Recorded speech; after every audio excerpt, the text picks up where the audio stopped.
2024년 우리 마무리하는 시간입니다. 오늘 포함해서 이제 2024년 7주 남았습니다. 참 시간이 빠릅니다. 오늘 이제 예배드리고 다음 주가 추수감사주일 예배드리고 12월 1일 첫째 주일이 우리 교회 창립 기념주일, 벌써 29번째 우리 창립 기념주일 예배드리고 또 성탄절 예배드리고 송구영신 예배. 그럼 벌써 이제 금년이 다 가는 것입니다.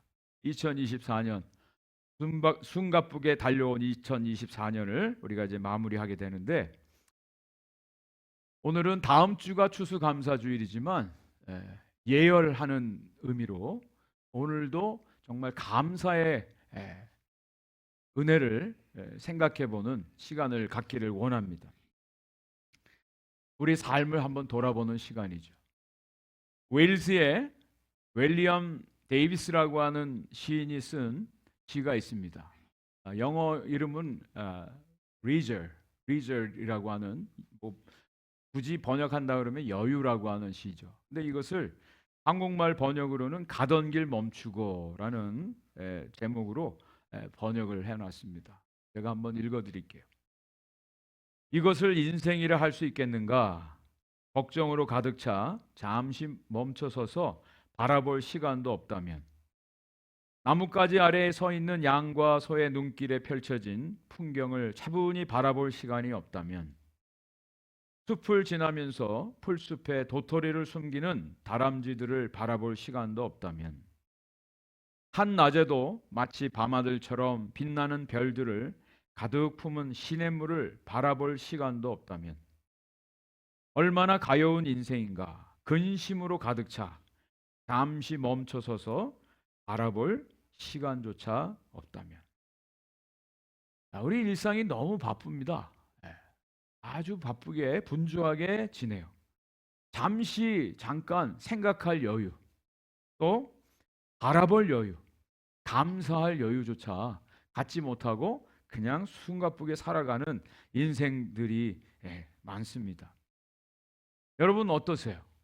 여러분 자신을 한번 이렇게 돌아보면서 여러분 정말 지금 행복하십니까? 아니면 불행하다고 느끼십니까?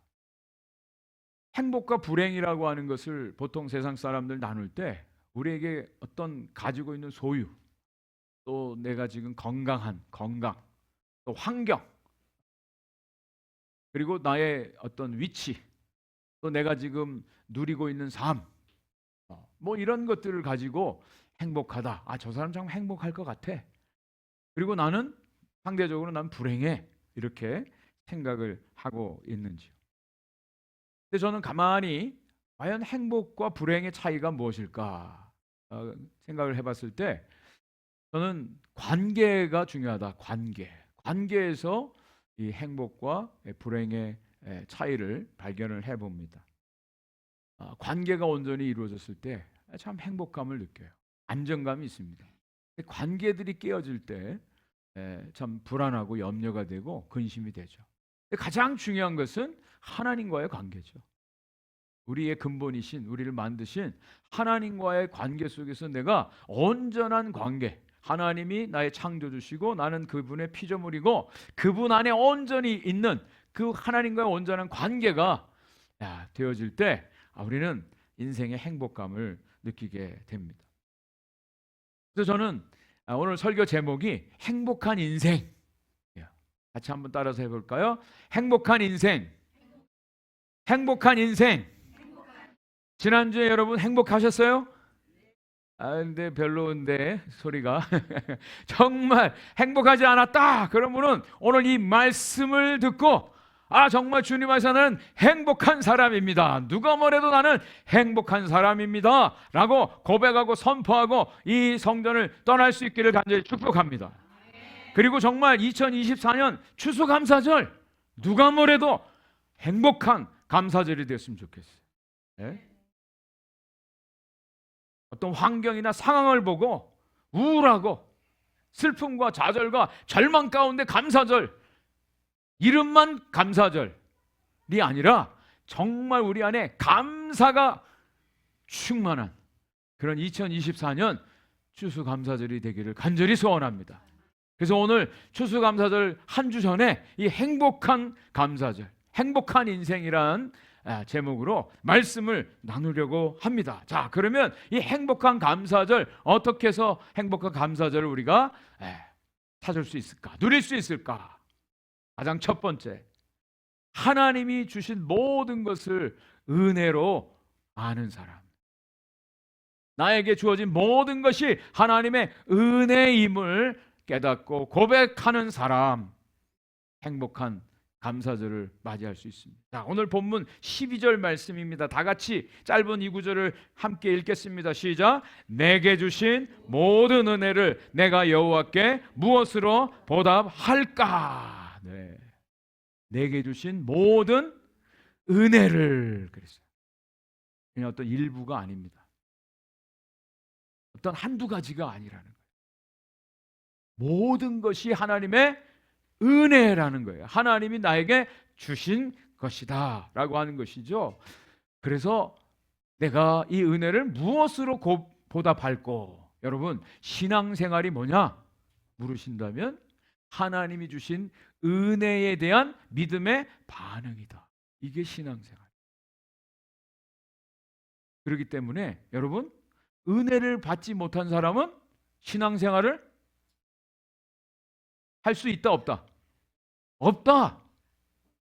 은혜를 모르고는요, 내게 주어진 모든 것이 하나님의 은혜라고 하는 사실을 알지 못하면 그것은 진정한 의미에서 신앙생활이 아니에요. 힘들어요. 마지못해서 해요. 억지로 해요. 눈치 보면서 해요. 근데 정말 하나님이 나에게 주신 모든 것이 하나님의 은혜임을 아는 사람은요, 그냥 기뻐요. 감사가 나와요. 그것이 신앙생활이에요. 믿음의 반응입니다. 여기 모든 은혜라고 하는 이 단어가 히브리 말로 타그몰로이라고 하는 단어로 되어 있습니다. 타그몰로이, 이 단어는요, 모든 유익한 것들이란 뜻이에요. 하나님이 우리에게 주셨는데 그 모든 것들이 유익한 것이라는 거예요. 적절한 때에 적절한 방법으로 적절하게 우리에게 하나님이 다 주셨다. 모든 것을 은혜로 주셨다는 겁니다. 2024년 한 해를 돌아보면서 아마 여러분들 나에게 주어진 것, 또 혹시라도 하나님이 나에게서 빼앗아간 것은 없는지 아마 계산기를 두드려 가면서 아마 이 시간들을 보내실 줄 압니다. 덧셈 뺄셈만 할 줄 알아도 하나님이 나에게 주신 것, 아니면 하나님이 나에게 뺏어간 것, 혹시라도 그런 것 때문에 마음에 상심이 되고 또 마음에 아픔이 있는지 모르겠어요. 그런데요, 우리가 분명히 알아야 될 것은요, 하나님께서 우리에게 그 모든 것들을 다 덧셈 뺄셈 다 해도 하나님의 복으로 우리에게 주셨다는 거예요. 우리가 가장 잘 많이 인용하는 로마서 8장 28절 말씀 여러분 기억하시죠? 우리 같이 한번 큰 소리로 암송해 보겠습니다. 시작. 우리가 알거니와 하나님을 사랑하는 자 곧 그의 뜻대로 부르심을 입은 자들에게는 모든 것이 합력하여 선을 이루느니라. 아멘. 하나님께서 때로는 우리 것들을 가져가신 것이 있을 수도 있어요. 그러나 그 모든 것들을 다 모아놓고 보면 하나님의 선, 하나님이 우리에게 주실 수 있는 가장 베스트, 선한 것을 하나님이 우리에게 주셨다는 겁니다. 자, 그런데 이미 하나님이 우리에게 다 주셨는데도 불구하고 어떤 사람들은 행복함을 느끼고 살아가는데 어떤 사람은 자기 자신을 불행 속에 몰아넣고 난 불행한 사람이야 라고 한탄하면서 살아갑니다. 여러분, 그것이 차이가 뭔지 아세요? 이 행복한 사람들은 나에게 지금 있는 것들을 생각해요. 하나님이 나에게 주신 것들을 생각해요.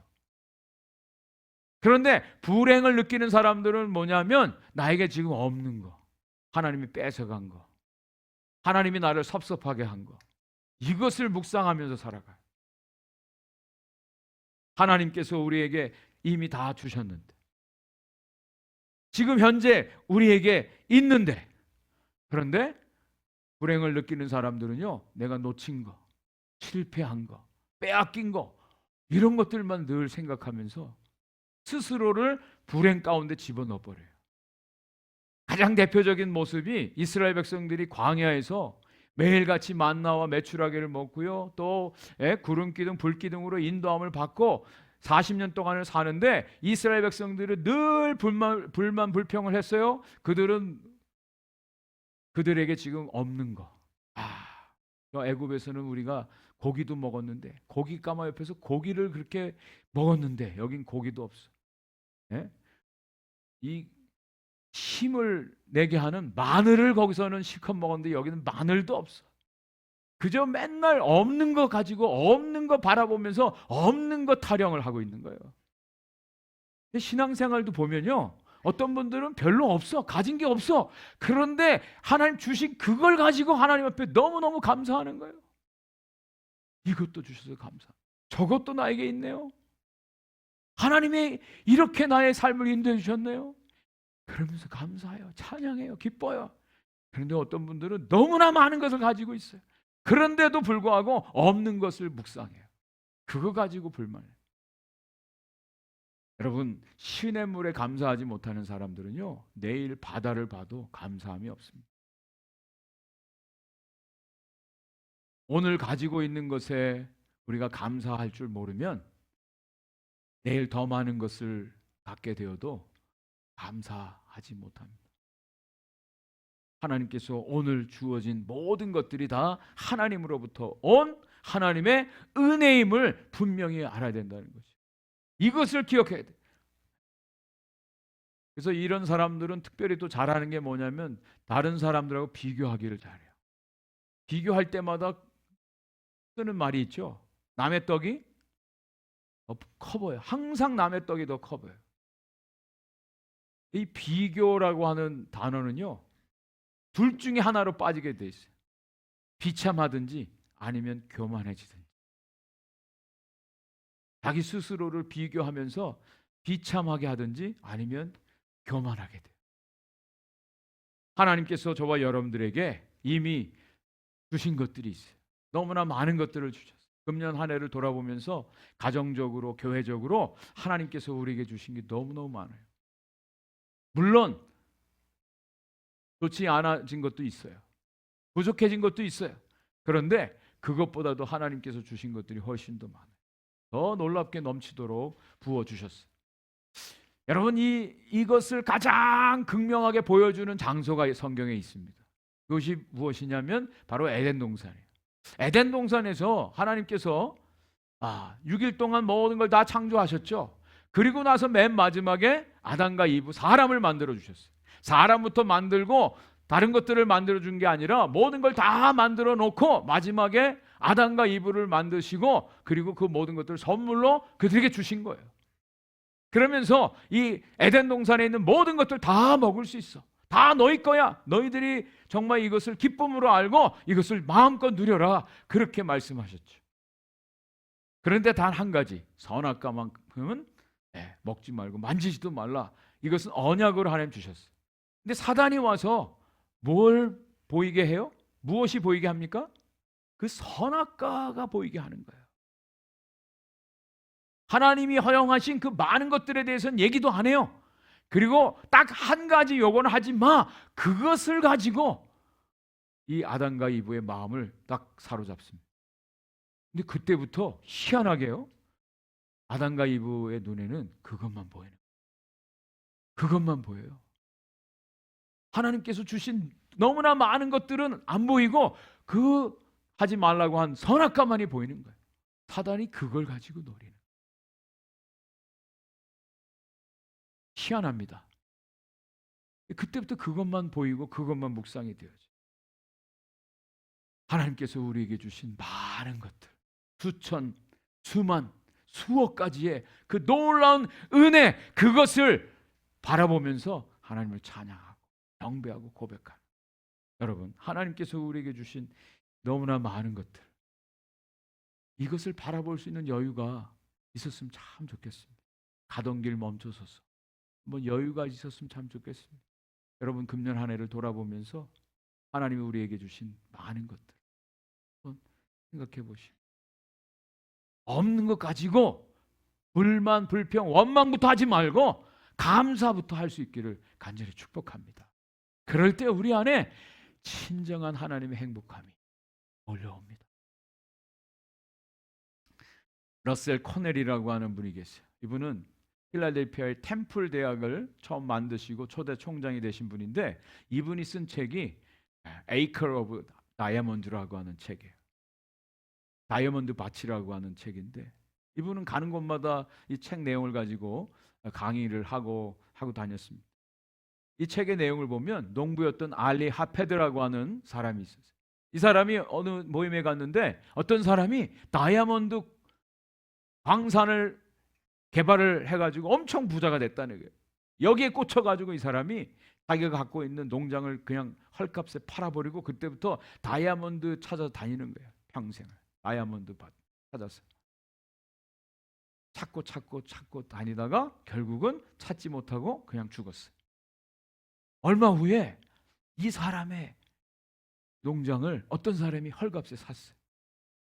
그리고 우연한 기회에 뒷마당을 파보니까 거기에 다이아몬드가 발견된 거예요. 그게 다이아몬드 밭이었다는 거예요.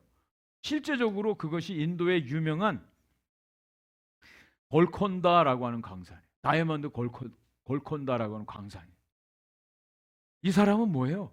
자기 집이 다이아몬드 밭인지도 모르고, 그거는 찾지 못하고, 그거는 누리지 못하고 엉뚱한 데 가서 찾아다니면서 평생을 그거 찾다가 그냥 죽었다는 거예요.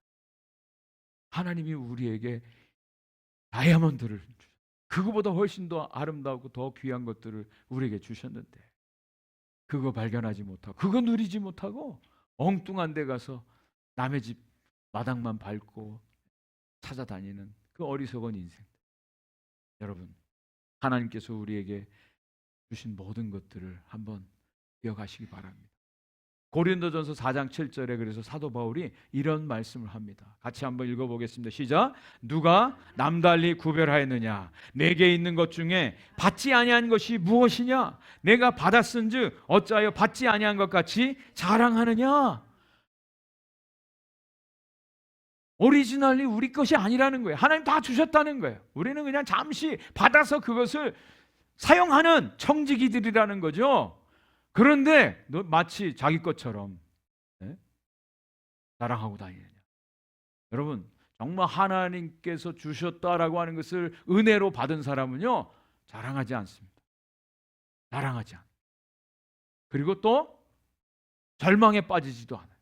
하나님이 맡기신 것을 충성스럽게 그것을 가지고 섬기면 되니까 감사하면서 살아가는 인생이 되죠.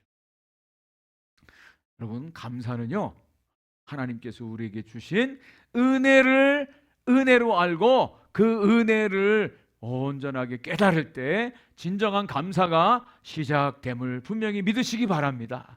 그래서 우리 이따가 설교 끝나고 부를 찬송이 우리에게 주신 그 받은 복을 세어보아라. 그러면 그 다음 가사가 어떻게 돼요? 주님이 주신 그 복을 내가 알리라. 다들 은혜를 한번 카운트해봐라. 세어봐라.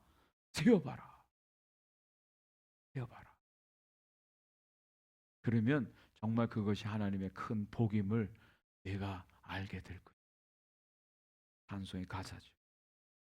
여러분, 진정으로 하나님께서 우리에게 주신 은혜로 기억하고 감사하는 시간이 되기를 주의 이름으로 축복을 드립니다. 자, 두 번째로 여기서 말씀을 하시는데 하나님께서 베푸신 기가 막힌 구원에 대한 감사가 있다는 거예요. 은혜를 누리는 인생이에요. 하나님이 주신 이 기가 막힌 구원을 은혜로 알 때 그것을 누리게 됩니다. 누리게 돼요. 13절과 15절 16절을 한번 읽어보겠습니다. 눈으로 한번 읽어주세요. 내가 구원의 잔을 들고 여호와의 이름을 부르며 15절은 그의 경건한 자들의 죽음은 여호와께서 보시기에 귀중한 것이로다. 여호와여, 나는 진실로 주의 종이요 주의 여종의 아들 곧 주의 종이라. 주께서 나의 결박을 푸셨나이다. 이 시편 116편은 다윗의 시입니다. 여러분, 다윗이요 참 성군으로 많은 일들을 하고 왕으로서 아무 어려움 없이 살은 것으로 생각되는데 다윗의 인생을 보면 너무나 기가 막힌 기구한 인생이었어요. 어려움이 너무 많았습니다. 이 다윗이 너무나 큰 어려움을 많이 겪었어요. 그래서 시편 116편 3절 4절에는 이런 말씀이 나와요. 사망의 줄이 나를 두르고 스올의 고통이 내게 이르므로 내가 환난과 슬픔을 만났을 때에 내가 여호와의 이름으로 기도하기를 여호와여 주께 구하오니 내 영혼을 건지소서 하였도다. 여러분, 사망의 줄이 나를 얽어맸대. 스올의 고통이 나에게 다가왔대. 스올의 고통이라는 것은요, 지옥을 말합니다. 지옥 같은 고통이 나에게 왔다. 그리고 환난과 슬픔을 만났다. 그래요. 그래서 하나님께 하나님 나 좀 살려달라고 다윗이 부르짖어 간구하고 있습니다. 실제적으로 다윗의 인생을 보면 믿었던 사람들로부터 버림당했어요. 그의 아버지 이새로부터도 인정받지 못했어요. 형들로부터도 인정받지 못했어요. 아들들의 배반을 당했습니다. 압살롬과 아도니아. 그리고 그의 장인인 사울로부터도 죽을 위협을 여러 번 겪었어요. 신하들의 배반들이 있었어요. 그리고 그가 잘못함으로 말미암아 이방 왕 앞에서 침을 질질 흘리면서 미친 척 해야만 되는 그런 어려운 일도 겪었습니다. 말년에는 그가 잘못 판단함으로 말미암아 백성들 7만 명이 전염병으로 죽는 그런 하나님의 심판도 받았어요. 만만치 않은 인생을 살았어요. 죽을 고비를 수없이 겪었습니다. 그런 가운데 다윗이 그래도 하나님의 구원을 경험했어요. 그 내용이 시편 116편 8절 말씀이에요. 한번 8절을 같이 한번 읽어보겠습니다. 시작. 주께서 내 영혼을 사망에서 내 눈을 눈물에서 내 발을 넘어짐에서 건지셨나이다. 내 영혼을 사망에서 건져주셨습니다. 내 눈을 눈물에서 건져주셨고요. 내 발을 넘어짐에서 건져주셨나이다. 여기에 우리 인생을, 인간 존재를 보여주고 있습니다. 우리 영원히 잘된 같이 범사가 잘되고 강건하기를 원하노라, 그런 말씀 나오잖아요. 먼저 영원히 구원을 받아야 돼. 영원히. 그죠? 그리고 눈물에서 구원을 받았나이다. 우리 정서적으로 우리 안에 있는 모든 슬픔과 좌절 속의 절망으로부터 구원을 받았습니다. 그리고 내 발이 넘어짐에서 구원을 받았습니다. 환경적인 어려움에서 하나님이 구원해 주셨습니다. 완전한 하나님의 구원을 경험한 것. 이것을 고백하는 겁니다.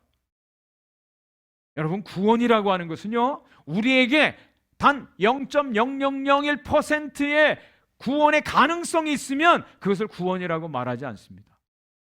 구원이라고 하는 것은 나에게는 아무런 힘이 없는 거예요. 0%, 제로. 아무것도 아니에요. 외부의 힘에 의해서, 외부의 어떤 존재에 의해서 끄집어냄을 당하는 것, 그것이 구원입니다. 우리의 힘으로 할 수 없어요. 그러나 우리 하나님이 기가 막힌 은혜로 우리를 건져주셨다는 거예요. 그것을 다윗은 경험을 했어요. 그것을 고백하고 있는 겁니다. 저는 이것을 다른 각도에서 이렇게 말씀드리고 싶어요. 하나님이 편애하신 거예요. 편애. 우리 자녀들 보시면, 여러분들이 자녀를 보실 때 다른 애들하고 여러분 자녀를 보실 때 어때요? 엄밀하게 말하면 편애하는 거 아닙니까? 여러분들 눈에는 자녀들만 보이죠. 편애라고 하는 것은 부정적인 의미에서 쓸 때는 아주 나쁜 것이지만 정말 진정한 의미로 사용될 때는 이것이 사랑이에요. 편애라고 하는 것은 한 사람에 집중되어지는 거예요. 그리고 나머지 사람들에게는 미움을 당할 수 있고 비판을 당할 수 있어요. 그래도 부모들은 자기 자녀들에 대해서 편애하잖아요. 여러분, 저와 여러분들에 대해서 하나님께서 편애하신 거예요. 편애하셨어요. 그래서 구원해 주셨어요. 하나님의 사랑이에요. 정말 연약한 사람에 대해서, 부족한 사람에 대해서, 아픈 사람에 대해서 하나님은 편애하셨어요. 우리 보통 그런 얘기 하지 않습니까? 10손가락 깨물면 아프지 않은 손가락 어디 있느냐. 근데 정말 우리 자녀들 가운데도 아픈 손가락들 있잖아요. 더 마음이 가고 더 신경 쓰이고 더 사랑이 가는 존재들 있지 않아요? 하나님께서 많은 민족 중에 이스라엘을 긍휼히 여기시고 그들을 편애하셨어요. 그리고 그들을 구원해 주셨습니다. 저는 우리를 하나님께서 구원해 주신 것은 정말 하나님의 일방적인 편애하심, 사랑으로 우리를 구원해 주셨다. 저 자신을 봐도 구원받을 자격이 없어요. 착하기나 해요? 그렇지 않아요? 거룩한 존재예요? 아니에요. 그럼에도 불구하고 하나님께서 건져주시고 구원해내 주셨어요. 어거스틴은 이렇게 얘기합니다. 하나님은 이 땅에 사는 존재가 단 한 사람일지라도 하나님은 예수 그리스도를 이 땅에 보내시고 그 예수 그리스도를 그 한 사람을 위해서 십자가에 죽게 하시고 그를 구원해 주실 거예요. 한 사람. 그냥 여러분 시장에 널려 있는 그냥 생선 도매가 아니라 하나님의 관점은 저와 여러분들 한 사람 한 사람을 향한 하나님의 사랑이 오늘도 그 사랑으로 우리를 구원해 주셨어요. 그 사랑을 받은 자이기에 오늘도 우리는 하나님께 감사해야 됩니다. 여러분, 그런 말을 여러분 하실 수 있을는지 모르겠어요. 하나님의 사랑을 나만큼 받은 사람 있으면 나와보라 그래. 혹시 여러분 이런 말 할 용기가 있으십니까? 어떠세요? 교만으로 들려집니까? 하나님의 사랑 나만큼 받은 사람 있으면 나와보라 그래. 교만이 아니라 정말 하나님의 그 사랑을 사랑으로 경험했기에 이렇게 말할 수 있는 여러분 그런 용기가 있으세요? 저는 이것을 존재의 용기, 믿음의 용기라고 말씀드리고 싶어요. 하나님의 사랑 나만큼 받은 사람이 있습니다. 한번 옆에 사람들에게 한번 이렇게 한번 해보시기 바랍니다. 옆에 분을 보시고 한번 눈 똑바로 쳐다보면서 하나님의 사랑 나만큼 받은 사람이 있으면 나와보라 그래. 한번 해보세요. 에? 자신이 없는 것 같은데요? 자신이 없는 것 같은데요? 정말 하나님의 사랑 나만큼 받은 사람이 있으면 나와보라. 네. 이것이 하나님의 은혜, 구원의 은혜. 이 마음 가지고 살아갈 수 있길 바라요. 정말 이렇게 고백하는 사람은요, 시편 23편 1절 말씀에 여호와는 나의 목자시니 내가 부족함이 없으리로다. 여러분 이 고백 하실 수 있으시겠어요? 근데 세상 사람은요 두 종류의 사람이 있어요. 어떤 사람은요 부족함으로 충만한 인생을 살아가는 사람들이 있어요. 부족함으로 충만한 인생. 다 부족해. 뭐 또 있어야 되고 저것도 있어야 되는데 나는 그게 없어 하고 부족함으로 충만한 인생을 살아가는 사람들이 있어요. 근데 어떤 사람은 부족함이 없는 인생으로 살아가는 사람. 구별이 되시겠어요? 부족함으로 충만한 인생과 부족함이 없는 인생. 저는 이것을 이렇게 말씀드리고 싶어요. 부족함으로 충만한 인생은요 새는 인생이에요. 계속 부족해. 잘 보세요. 이 사람의 인생은요 다 빠져나가요. 다 빠져나가. 새는 인생이에요. 자기의 복을 복으로 생각을 못해. 행복하지 않다고 생각해. 그런데 정말 부족함이 없는 인생은 어떤 사람이냐?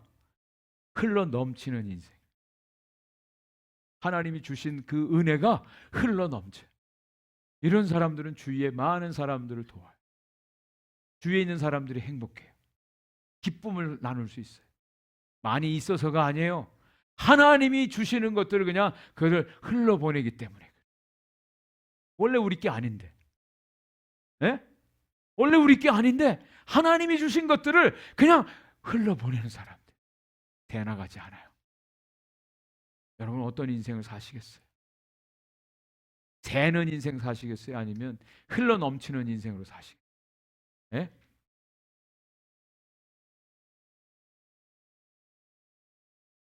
이 흘러 넘치는 인생은요 행복해요. 없어도 행복해요. 원래부터 내 게 아니니까 하나님의 것이니까 다 흘러 넘치게 합니다. 그러면서도 기쁨이 있어요. 감사가 있어요. 너무나 멋진 인생이 되죠. 자, 오늘 말씀의 결론입니다. 마지막 세 번째로 정말 이 하나님의 은혜를 아는 사람들은요 하나님께 대한 서원을 갚고 또 이웃에 대한 그 약속을 지켜 나갑니다. 은혜를 갚을 줄 아는 인생이에요. 오늘 17절, 18절, 19절 말씀을 한번 읽어보겠습니다. 내가 주께 감사제를 드리고 여호와의 이름을 부르리이다. 내가 여호와께 서원한 것을 그의 모든 백성이 보는 앞에서 내가 지키리로다. 예루살렘아 내 한가운데서 곧 여호와의 성전 뜰에서 지키리로다. 할렐루야. 네. 먼저는 하나님께 감사제를 드린대. 하나님께 감사제를 드리는. 하나님 모든 것이 하나님의 은혜입니다. 감사제를 드려요. 그리고 백성들 앞에서 서원한 것을 갚는다.